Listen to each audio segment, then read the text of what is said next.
Shalom, Israel. This is a song that I just wrote, and it's dedicated to all the greatest of all, the seal has been dishonored by the Gentiles. Now we're going to read something.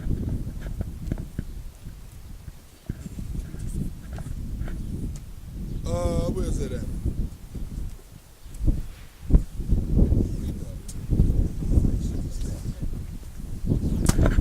We just read. Where was this found? Where that sister at? Where was this found at? What you read? Where was that seal found at? The seal? Where was it found at? Yeah. Teleride. It's found where? Teleride. It's found Teleride. This seal was found right there in Teleride. Go ahead, read that. Stamp on Judite picture bearing the inscription Jerusalem. So this right here, on pictures, on seals, it was bearing on cups and all kind of things. In a holy place, bearing the seal of Jerusalem. This star was Jerusalem, as I have it here. You understand? Now this is a little, I'm going to give you, this is only 5% of the information. We can go on and on. I only have the rest of the books. You see what I'm saying? We can go on and on. While we put this on our flag, they put out another flag. Has nothing. We can show everything in scriptures. We don't have 12 stars. We have 13 tribes. Why do we have 13 tribes on it? Ephraim and Manasseh. You see what I'm saying? We know Joseph. You know they counted under Joseph, but Joseph also had a seal too. So on our flag, and I have it in my bag. Everybody seen the flag before, right? Right? On our flag, we put the seal of Jerusalem. This flag flew right here last year for the first PASACH. Okay? Now, when you start to understand what the seal is, it says, this sister here, we just pulled up on the website, and we ready to put up on pentagrams, right? And the history of the pentagram. And on it, it said it's the seal, this has been the seal of perfection. Right? It was royalty. Royalty. And imperial Honor. yeah. You got it on your phone? Okay. And also it's going to tell you that this seal was the seal that bearing on what? The 5 books of what? Torah. It was on your Torah. Right up in here. That's what on them 5 books what we call Torah. This stamp, the seal of Jerusalem, laid on top of that book. You see what I'm saying? So the scriptures again said, let every man be a what? And the word be what? So everything they have done, they flipped up down. They deceived us. Everything they said that was good was pretty much evil. They made us evil. The kings, the royalties of the earth. We're the bottom of the bottom. Everybody hate us, right? They switched up our land and said this place is evil. It's a Canaanite city, right? But they got what the Most High said in Bethel, not to seek as a holy place. That's the same place the Northern Kingdom was going, making sacrifices at instead of coming here. Go ahead, Art. I just said it's a Canaanite city. Yesterday when the brothers and I were going to pay for the stay here. They put on the documentary on what this place is, right? Yeah. And they started to get the whole history.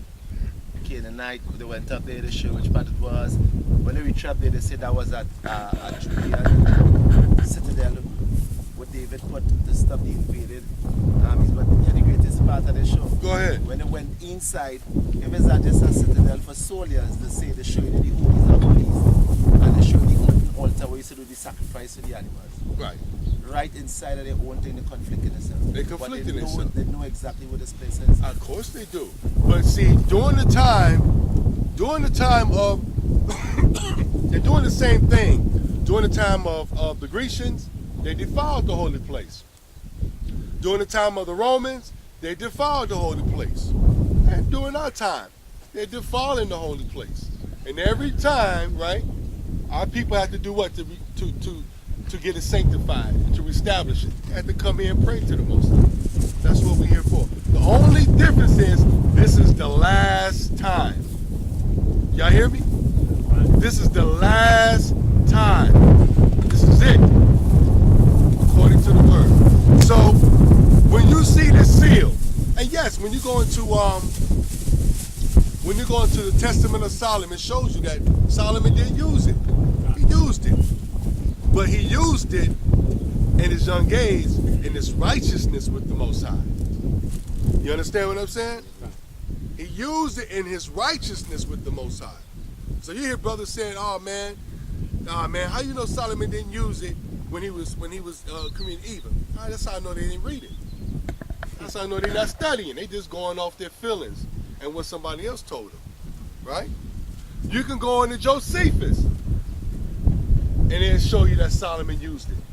And then it'll show you that during Josephus' time that it was used. And then one of the brothers, I can't think of his name, he demonstrated it for Vespasian in Titus, same way. He had it on the ring, and he made, he brought a demon out of a person's nose, and he put the demon in the cup. Or he made the demon push over a cup. So the same thing, Solomon used it. A lot of people don't know that Solomon had those demons take part in rebuilding the temple. Fine. You see what I'm saying? So what I'm showing you is this. I'm showing you that the scripture says that the true path is going to come out of Zion. The truth is going to come out of Zion. You understand? Not America, not Europe, not Africa, not anywhere else, but right here at this place. And it says that those men were supposed to be here and they're going to learn the truth. And they're going to go out and they're going to push that truth out to the earth. You see what I'm saying? That's what we're here for. Making sense? Everything's going to come together as we continue. So, anytime you see anybody telling this seal, you know what this information is at. They don't know what they're talking about. Yeah, it was used for evil. Anything can be used. If I take this pen, it's used for what? Writing. But if I take and stab this brother, it's used for what? Evil. Common sense. They have the same, isn't it? This is 5, right? This is the Holy One. Don't they have a 6? Right. The six is what you see the Jewish. That's evil. See, watch this. Let me give you, and I challenge all of you. Go back and try to find this star used for evil. Not with somebody drawing on it or drew pictures.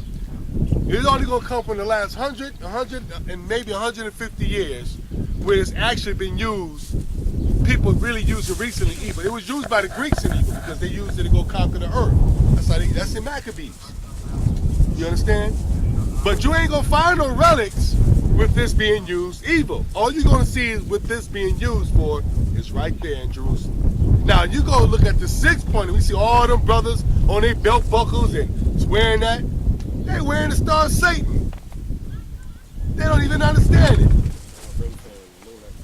You see what I'm saying? You can go and find, you can go far back as Samaria and find that was used for evil. But go ahead, Doc.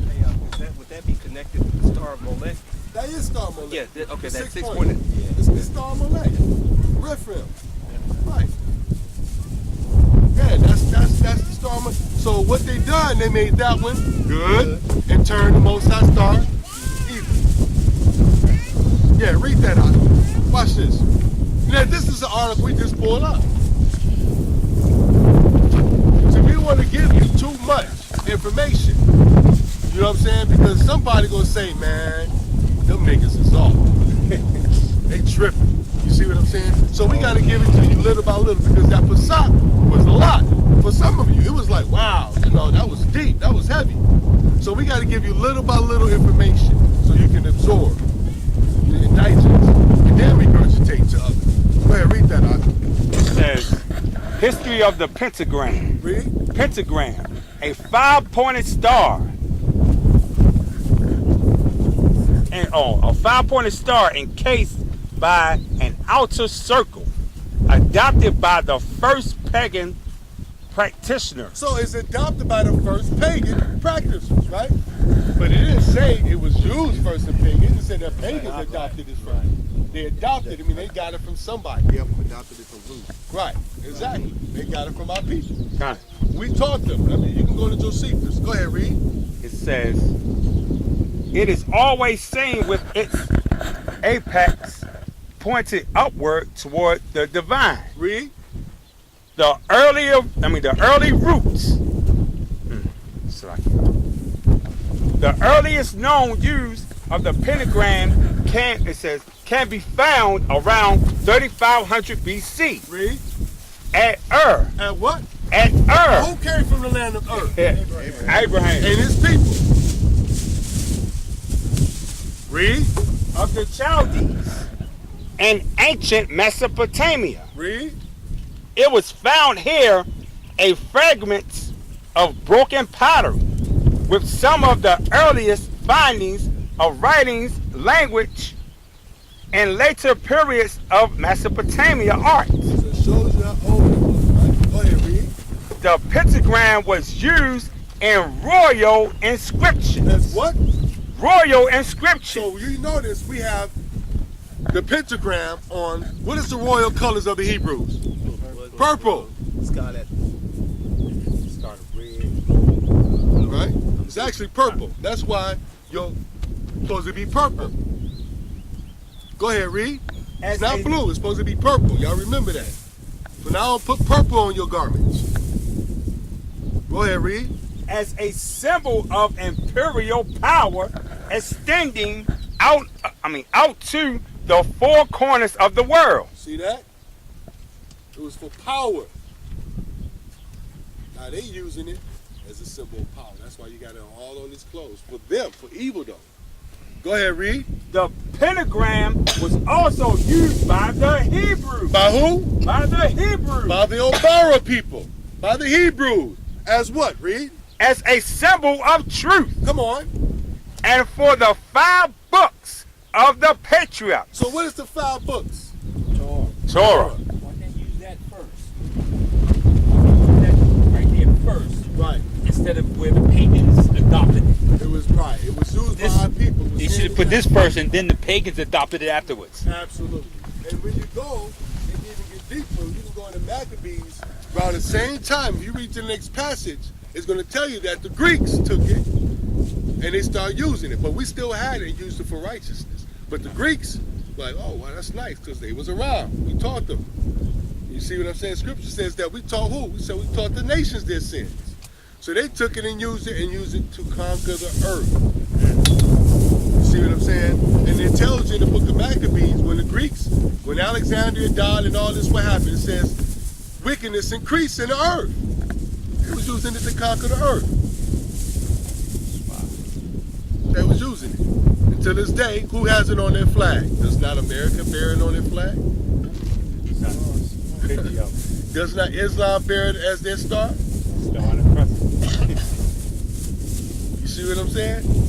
You gotta look at the picture now. But we used it.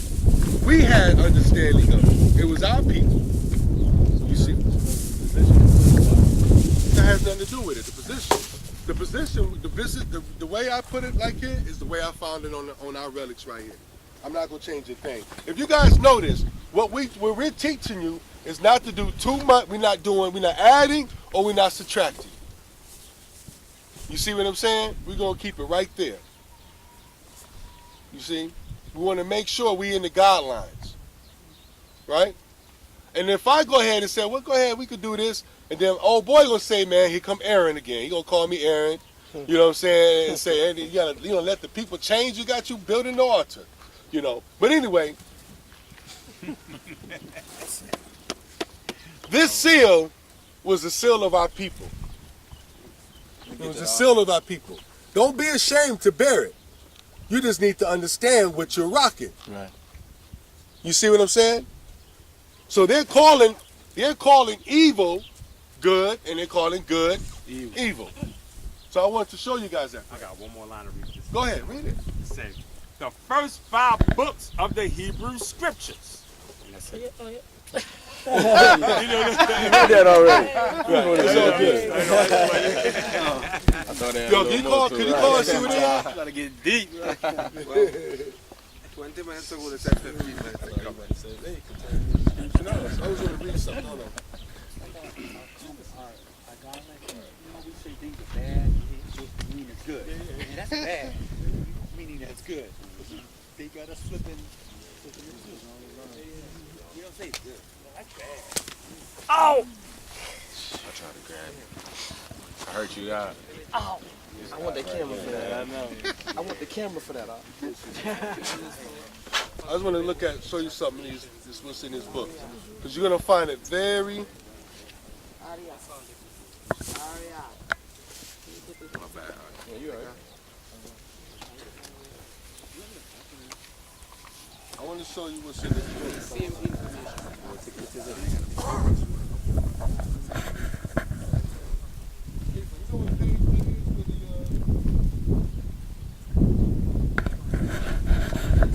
Where they're showing the holies of holies. So it's recording now. I'm gonna just give it a second. Guys, look, this is the actual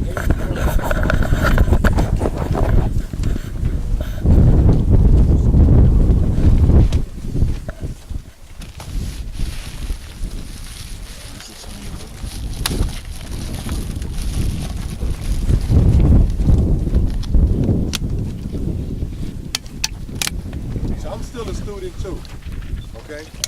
I don't know everything, so I've been learning from the brother. And a lot of things I second guess. 5 things I second guess. And I told him, tell him what I say. And I went up finding what happened. Everything you get proven wrong. I was proven wrong. I was like, yeah, okay. You know what I mean? But then, maybe months later, and then one time a year later, I was like, wow, he's right. I've seen it for myself. What you're seeing here is this. Look at this. This is their pepper. This is not ours. Right? Now here, y'all been staying here, right? What do y'all see here?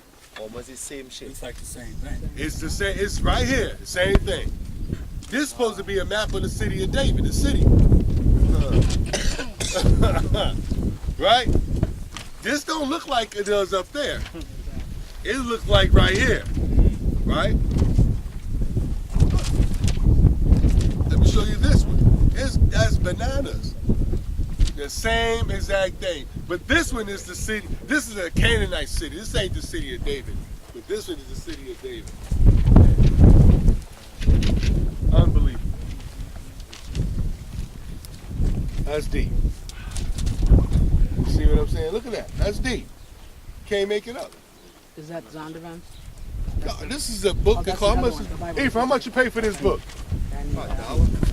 How much? Wow. Amazon. $1. Right. And it's telling you where the real Jerusalem. Showing you. What's the name of that? The Bible as History. Simple book. It's about $1.50, 89 cents. Nobody buying this mess. Nobody buying Mysteries of the Alphabet. Nobody want to pay for that.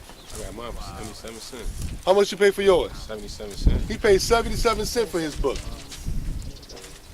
Mine was 79 cents. This is where all your information is at. Nobody want to. And guess what? What happens when nobody buys book? Do they make them again? Yeah. They just sit there until they bought. Once they catch on that you're buying them, right? They make a profit because there ain't too many of them left. It's out of print. Grab them while you still can. Because you're gonna need it. Let me see something else. Ain't that something? This is this place. There's no question. There's another one. I thought it was another one in here. Maybe I could be wrong. Unbelievable, man. Who has that? I think I got mine. I'm gonna show you something you're gonna find right up here.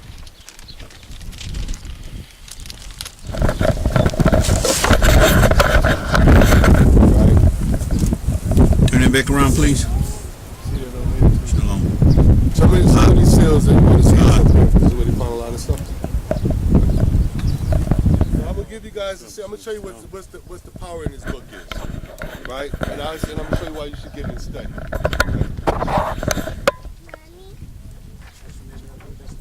How you pronounce the letter Hey? How we been taught? Let's keep it 100. Ha. Right? Well, I'm going to show you that's error. So if that's error, right, and if we pronouncing a ha as a ha, then the name can't be YAHUAH, Yahweh, or not. But we say it, right? We say it. If you notice, we say certain names, right? But we don't. I'm not going to put this on. You know, I'm not going to tell you the name or anything like that. It's something you guys are going to sit down and learn with the camera's not rolling. But what I will show you, just to pick your brain a little bit, is about the letter E. And I'm going to show you the letter E is your letter He. Say He today. That's your letter He. So what sound does the E make? Eh. Right? So if I say the letter He makes it sound eh, I mean I got to prove it. Right? Let me show you something. What letter does we use the letter C? What letter does that make? Huh. But we see a cat, right? We don't go around saying sat.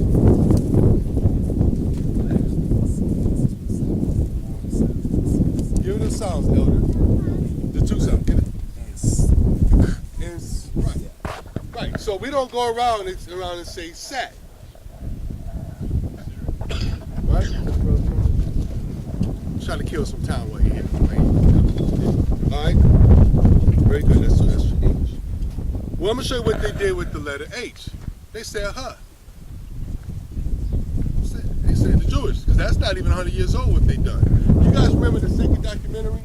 And Joshua showed the coin to one of the brothers here? Right? You guys remember that? And he said, pronounce that. Right, 1920-something coin.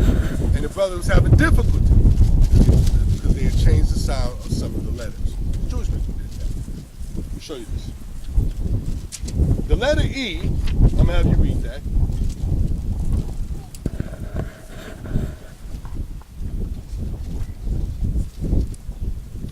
E is the fifth letter in the alphabet and is directly derived from the fifth letter of the Proto-Sinaitic alphabet. Read.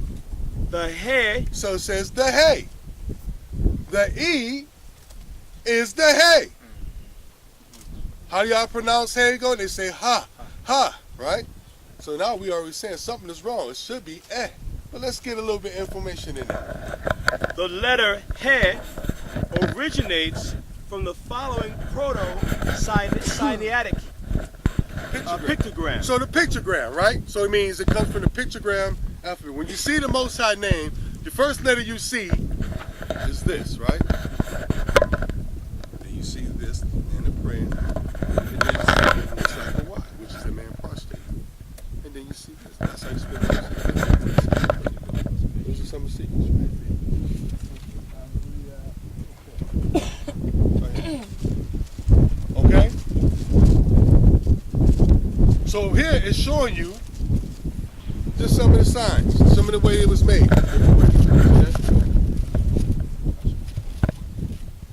See it up here? Everybody see that? It's a man. Three arms like this. Right. Machine. So this is the letter He.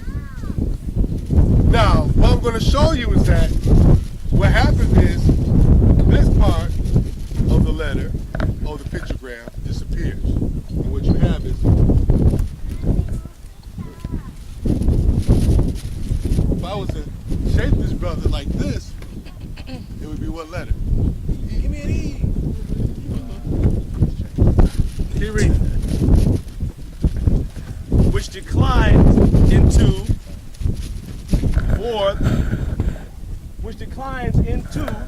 or and even into. Now this information somebody wrote and they got from my brother. They was trying to figure some things out, but they got from my brother right here. Breath and a man at prayer. So the E symbolizes a breath and a man at prayer. So if you hit somebody, he won't say, he goes, right? You hit him. Go ahead. The variants of this pictogram all represent a man at prayer, standing, sitting, or walking. Read. His arms raised heavenward. Prayer is translated by an invocation whose melody becomes the natural sound of breath and breathing. Read. Hence the name of the letter He. All right, keep going. Now remember, today we call this letter what? E. From Proto-Sinaitic to Hebrew and Phoenician. Now hold on. So now, what has changed hasn't been the sound of the letter, it's been the what? The shape. It's the shape. The shape of the letter has changed throughout centuries. So that's like if I take everybody and we drew any letter, we drew a letter E. Everybody E, give me an E, everybody drew E, fold it up. And I put every E on the board, what's going to be the difference? Everybody E is going to be different, right? So we send this half for the people, and you go to China, and this table, they go somewhere in Africa, and this table, they go somewhere in South America, and and the rest of us, we go to North Pole, and we give us 100 years later, and everybody teaching our own letters, what's going to happen to these particular places. Everybody going to draw the E different. But what's not going to change? The sound. Read. The letter He involved in the same way that was explained earlier. This is by iconic reduction, switching over reversing the direction of the script. Right. So scripts, meaning that people are going to write, we write, how we write in the Western world? Left to right. How they write in the Eastern world? Right to left. How they write in China? Right to left. Change. Go ahead, read. Thus the man at prayer retains the essential meaning of his shape. The arms raised heavenward, imploring or praising. Read. The lower part of the body is no longer indicated. The form. So now they say what happened is this, they just snatched the body away. Now we just using the head as right. And now it just stays this way. It just becomes this. So let it head.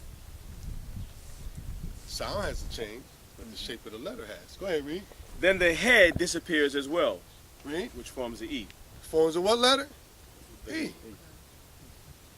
In the 10th century BCE, come on, Phoenician script. So who was the Phoenicians? Who was the Phoenician? Hebrews. The Phoenicians was us. Go ahead. Phoenician script had already shifted to the left, and this is where the ancient form of Hebrew writing, known as Ketav, Hebrew, originates. Hebrew originates. Hebrew is another word for Hebrew. Go ahead.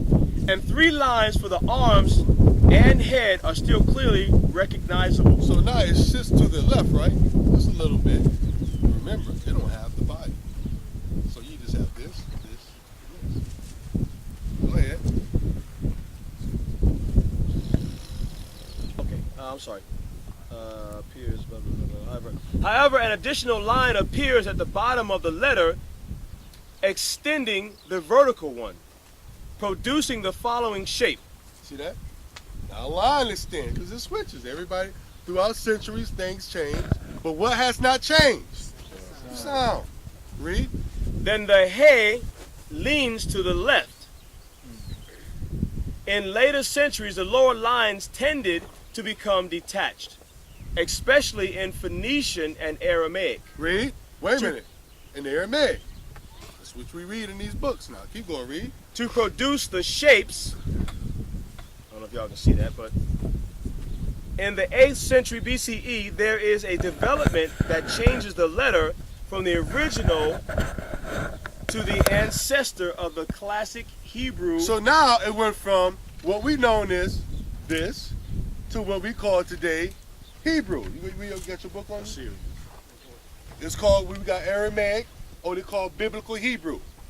All right, everybody know that, what that is. Go ahead, read. Into this square writing of today. Who got some Hebrew on them? Like what they call Hebrew, which is actually Aramaic. Anybody? Or what we see around, what they wearing, what they writing in. Right, modern Hebrew. Go ahead. It's on that thing there.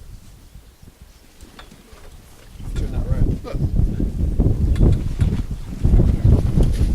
This. Switch it to what we see here. That's what you got. That's what we got now. Go ahead, read.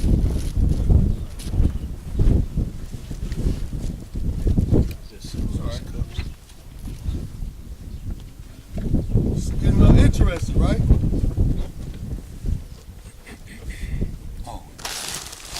Hebrew has retained the classic form of the hay.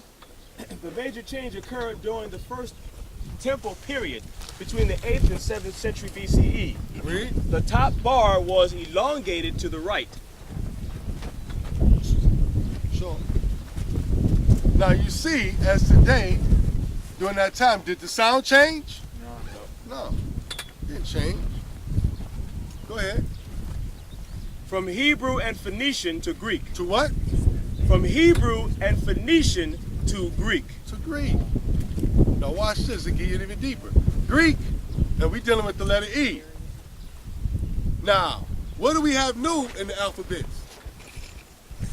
The small letters. The small alphabet. They totally different from the original Greek alphabets, right? Do the sound change? No. The small E looks totally different from a big E, right? But we still pronounce the small E as what? Eh. It's still an E. Pay attention what's going on here. Read. In the oldest known Greek inscriptions, which date from the 8th century BCE, the hay becomes epsilon, but retains exactly the same shape. Wait a minute. The hay is still calling the letter E head. Read. The hay becomes an epsilon, but retains exactly the same shape as in ancient Hebrew and Phoenician. Read. But a Greek writing a baustrifton, Read. that is to say, one line going from right to left. So they still look like this. It was still looking like this. Just a little bit different. It was still looking like this. The letter hay was still looking like this when the Greeks got a hold of it. And it wasn't totally what we consider E yet because they still had the elongated line. Right? Go ahead. This is to say, one line going from right to left and the next in the reverse direction. Read. Would also turn the hay epsilon into shape here. Shape here. Same shape. It's just shifted. It's just been shifting. Here. Draw like this way. We write it like this. That's all it's been doing. Right? We just write it from this way. Now we're going to start this way. Oh, we write it from this way and this way. Group. Time. Read. This shape then stabilized. Is what? This shape then stabilized. So what do stabilize mean? Stop changing. It stopped changing. It stopped. And who's doing this? This is the Greeks. Today we have our what? Greek alphabet. Read. This shape then stabilized in the 5th century BCE into its classic form by losing the lower line. Read. Right here. So now, by this time they don't switch it to what we know as the letter E. But today, right, we pronounce the he as what? Huh. So who's done that? Who did that? Wasn't the Grecians. The Grecians are pronouncing this E. That's why you say E, eh. That's why you learn that. It wasn't the British. The British are the Greeks. Romans. What did it? Who came here and brought out what we call Hebrew? Jewish people. What year did they come in the land? 48.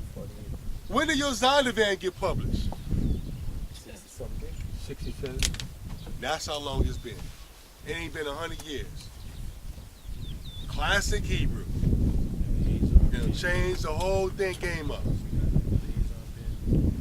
You see what I'm saying? So that word, the word pronunciation of the ha, it ain't even been 100 years. why we say you speak more Hebrew, right? You speak more Hebrew than these people here now, right? So I always use these two things as examples, two words.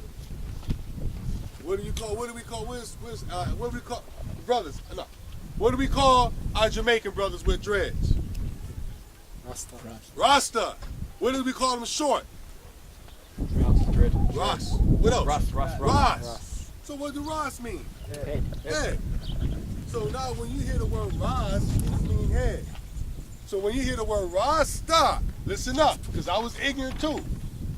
Rasta, when he said we are the Rastas, they're only saying that we are the head man of the earth. You are the priest of the earth.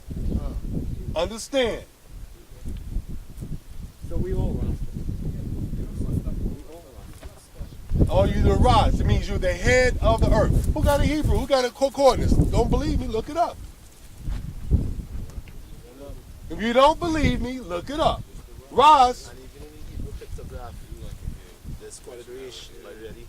Rash. Well, you got to remember, the Jewish people put Rash. Resh. Resh. R-O-S-H. Resh. Yes, so it already means head because the pictograph is a head. The pictograph is a head. So they saying we are the head. We are the head of the earth. Oh, and are we not the head of the earth? Are we not the priests of the earth?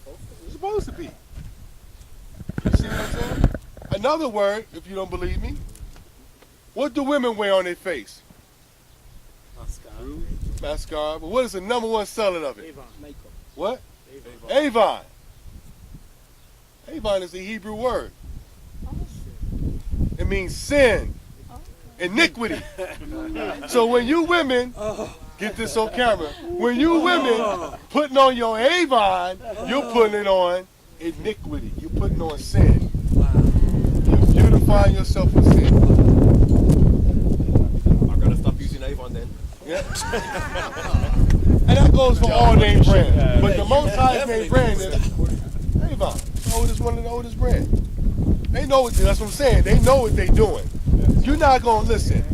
You ain't going to be no Jewish person who putting all these products out and know and call it Avon and know that Avon means sin. And dig this. Did not the Most High separate us from the nations? Where did makeup come from? Came from the fallen ones.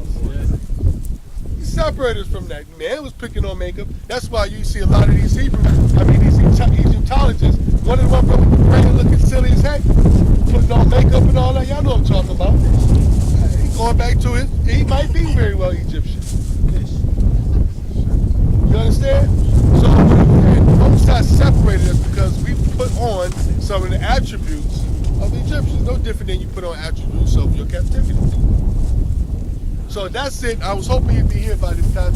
I think this is him coming right on time. So now you guys research what I said. Don't believe a damn thing I said. Just research what I said and show you.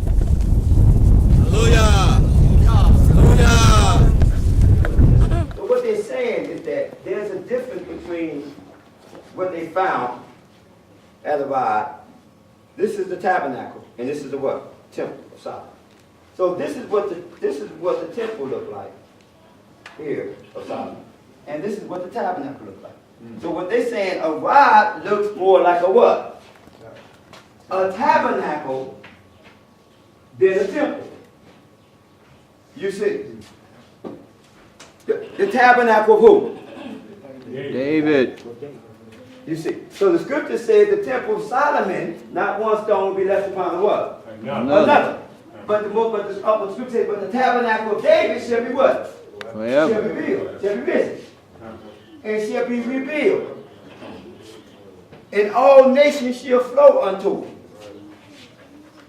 You see, so here,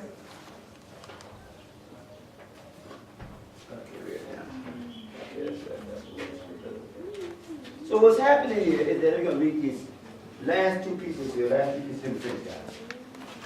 Right there. There can be no doubt. There can be no what? No doubt. Listen a second.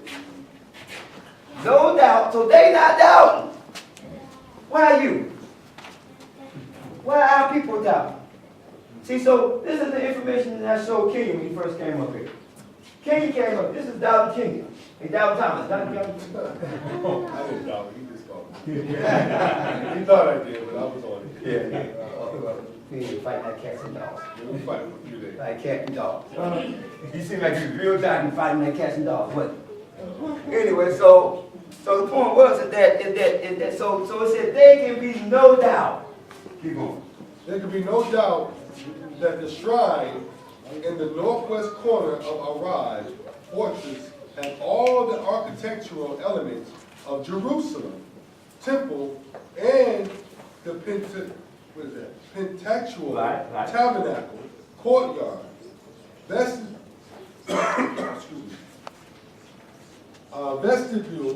holy place, holies of holies, altar for burnt offering. This is all an altar for burnt offering. They're telling you everything there, and they're telling you it can be no doubt that this place, incense altars, and even the orientation towards the sunrise.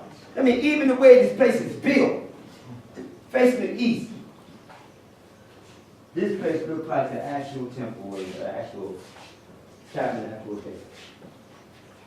So now I don't know how many witnesses was that. That was anybody count? We got one white boy, 2, 3, 4, 5, 6, 7, 8. You know, we got 10 witnesses. We got 8. We got 8 white boys witnesses, 8 white man's witnesses, and we got 2 witnesses from your forefathers. Wow. That's 10 witnesses. That's a 10 witness court case. That you at the right place, at the right time, with the right spirit. Yeah. You see, so I'm going through this information with you because I know that if you're here, you came by spirit, you came by faith. But the fact, but shall faith abound? No.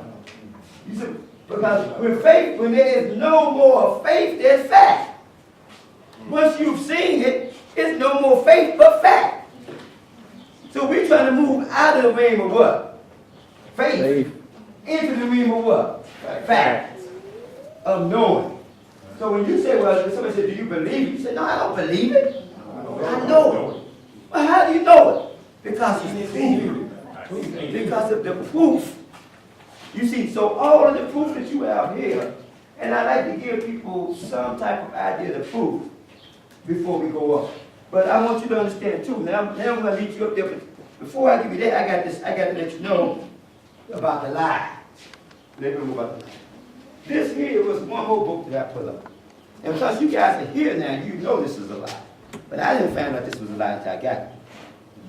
I started to try to look on the stuff that people discover. Where is that at here? Where can I see it? Because in my desire to find Mount Zion, I'm looking for a castle. Because David took the fort or the castle of what? Zion. Mount Zion. You see, so if the castle was taken, you should see a castle on the dragon, right? So I went to one book and I didn't see a what? I see the walls here, but I didn't see a castle. And then I went to another book. I saw the same picture of walls. But then when I actually got here, I was able to get this pamphlet. Now this pamphlet is the same wall on it. The same wall. The same lower city. The same upper city. But up in the upper city, that's what? There's a castle. So now let's read Josephus' description. This is what we have here. Because Josephus has something to say about the description of Jerusalem. And that this here answers it. Read that, kid. Get my batteries. Read that. This is like a big letter for you too. I know you know. All right. We had chapter 6. I assume it's from the Antiquities. Yeah, of Josephus. It said the description of Jerusalem. Now, Josephus is giving you a description of Jerusalem. Read that. The city of Jerusalem was fortified with 3 walls. The city of Jerusalem was fortified by 3 walls. On such part as were not encompassed with impassable valleys. For in such place it had but 1 wall. The city wall was built up upon 2 hills, which are opposite one to another. Let me give you an idea. This is a picture. It's a 7th century diagram of what Josephus said. So Josephus said that you have the city here, which he called the city of David. This is the fort, he said. And then you had the city here. It's built upon what he said, 2 hills. And what was happening, then you have the walls that compass the whole city. So now here, look at here, this was what he had said, this temple. This was the temple here. But right now, we're in here. We're right exactly at the spot right here. So you can see this wall at the fort. You can see the wall there, but you haven't seen this great wall that goes around Jerusalem. That led me, and how I was able to find the temple of Solomon. I took my horse and my donkey, and I went out. I went completely around the ride, over, and it led me right to the temple head. You see. But during David's time, yes. Okay. But during David's time, that information, it was built upon 2 hills. And what happened here, you have the what? The fortress. You hear me? You have Zion and you have Mount Moriah. Yeah, bring it back over, brother. You have Zion, you have Mount what? Mount Moriah. You see. So this is Mount Zion, and this here is Mount Moriah. But then continue reading. What did he say there? The city was built upon 2 hills, which are opposite to one another. And the valley. So now, you have the city built upon 2 hills, which you see here, which are opposite to one another. Keep reading. To divide them asunder, at which valley the corresponding row of houses. And which valley the corresponding row houses. So Josephus is describing this, but he's going to get a little more deeper. Keep going. On both hills end. On these hills, that which contains the upper city, and is much higher, and the length more direct. So you have the upper city, which is here, and we have the lower city, which is much higher. You guys are looking at that right now. Keep reading. Accordingly, it was called the citadel by King David. So now that's why, again, you have this fortress here, which is on the upper city that was called the citadel. That's what you're looking at, which means fort. You're looking at this exact description. Keep going. He was the father of Solomon, who built the temple at the first, but it is by us all called a remarkable place. But the other hill, which was called Acra, and sustained the Lord's city, it is the shape of a moon when she is honored. You see, so what happened here is that so they described the lower city, which is right here, the lower city. Let me take you back here. They described the lower city with the house at as the shape of a what? Of a moon. Now let's look at the archaeologist's description. This is the last thing we read. The archaeologist's description of the walls of Zion in the lower city. Read what they call it. It says, occupied the southeast edge of the ridge, which is the shape of a horseshoe. A horseshoe. Surrounds the earthly bronze. So they got the shape of a moon with its horn and the shape of a horseshoe. Now let me tell you something about the walls of a city.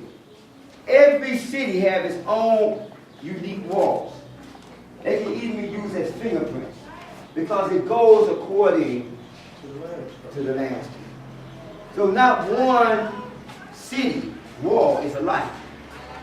So this within itself is another proof from just historical and from what you actually see here that you are in the area of the wall or the area of Jerusalem. Hallelujah. We found ourselves. Hallelujah. Everybody stay woke in that presentation. I can't stay woke. All right, what we're going to do next, we're going to go to the mountain. We're going to go on top of the mountain, and we're going to pray in unison. So if you have brothers, just remember, the two reasons we came out here for was the feast and what else? To pray. To pray, that's it. The feast, keep the feast and pray according to prophecy. All right, so if you know brothers and sisters that's out there, you're not making nobody go. We're asking you to come. You don't have to come. It's up to you. All right? Men praying, women or what? Well, okay, so now what we're going to do, let me finish. I'm going to take you up, and I'm going to actually give you the actual, finish giving you the actual tour of the inside. Those that haven't taken. King. Yes. Okay, now. If there's one thing I've learned as an Israelite, yeah, we've got to keep the commandment. I was tired of being fed up, so I got the Bible and opened it up, yeah. And I saw that I was living wrong, wild and out, yes I was. Now I do my best to follow these laws, oh yeah. And I decided I'ma stop playing games. I don't wanna be the same like I used to be, oh no. I'ma change my life, I'ma do things right. Even when it's hard, I gotta be faithful like it is to me. I'ma do my best to keep the commandment. Oh yeah. See, I played both sides too much, and the truth out the truth, back and forth too much. This time I'm gonna be faithful, that's for sure, yeah. Cause I don't wanna live the way I did before. Oh, no, no, no, no, no, no, no. So I decided I'ma stop I don't wanna be the same. I don't wanna be the same, no, no. I'ma change my life, I'ma do things right. And even when it's hard, it gets hard, I gotta be faithful like it is to me. And I'ma do my best to keep the commandment. Yes, I am. If I stay faithful, he'll be faithful to me. Hey, he won't let me fall down. He won't let me fall down. Oh, I know he loves me, 'cause he died for me, yeah. And all of his righteousness. I'ma stop playing games. I don't wanna be the same like I used to be, no, no, no. I'ma change my life, I'ma do things right. Starting today, I'ma live a different way. When it's hard, it gets hard sometimes. Faithful like it is. That's alright. I'ma do my best. I'ma do my best to keep the commandment. To keep the commandment.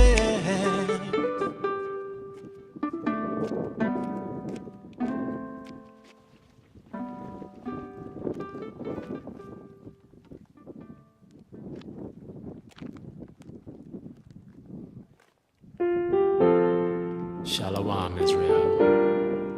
This is a song that I just wrote, and it's dedicated to all the Israelites out there that's waiting for YAHUSHA to come take us out of this captivity. Here it is. We're praying for salvation. to YAHUAH, Hashem, YAHUSHA. We're ready. Come and get us from this place that you brought us. 'Cause now we know who we are, the sons and daughters of YAHUAH. We're sorry for the sins we've done against you. Now we keep your laws, your statutes and commandments too. So come and get us from this awful place that you brought us. 'Cause now we know who we are, the sons and daughters of YAHUAH. So won't you come and get us? Come and get us. Oh yeah, come and get us. Ooh, yeah. We're waiting on YAHUSHA. Waiting on YAHUSHA, our Savior. Oh yeah, we're waiting on YAHUSHA. So now we know the truth. We're waiting here from you. We're waiting on YAHUSHA. See, things just ain't no fun. We're waiting till you come and get us. And when we see you, we're gonna say the water. YAHUAH, Hashem, YAHUSHA. The water. YAHUAH, Hashem, YAHUSHA. The water. YAHUAH, Hashem, YAHUSHA. The water, YAHUAH, Hashem, YAHUSHA. See, they told us we was nothing. They told us we was nothing. But now we know the truth. We know the truth. That we are the people of the book. Oh yeah, Israel. Yasha Allah. People of YAHUAH. Say hey, hey. Come and get us. Yahweh. Bahasham Yahusha.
But I told my son, I said, my son, no, don't follow them.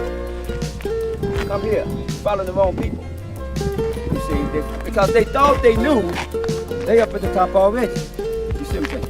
But because they didn't know, they up there, they're gonna miss something right now. You see what I'm saying? Now what they missing is when I first came here. When I first came here, I stopped right here. See, I'm taking you in the same footsteps that I took when I came up here. You see what I'm saying? And what happened, when I got to this point right here, right here, right where that brother L was, I stopped the car. I told him I stopped. Let's back. We bagged up to this point right here. And I got the car and I pulled this map out. And And I looked over that field, and I said, okay, yeah, that's the what? That's the Kidron what? And I said, that's the Kidron Valley, then that must be Mount what? Out of Prasies. So then I said, okay, but then, if those are the tips of the walls, I step back a little bit. Come on, everybody, step back. Step back. Step back. I step back. And I stopped and I said, okay, that's the what? That's the gate. Right? So I looked at the map again. And I said, okay, that's the what then? That's the gate. Everybody see the gate here? Everybody see the gate right here? On the map? Think. See, all these people are coming to Israel, but they have no idea what they're looking for. So if you have no idea what you're looking for, then when you find it,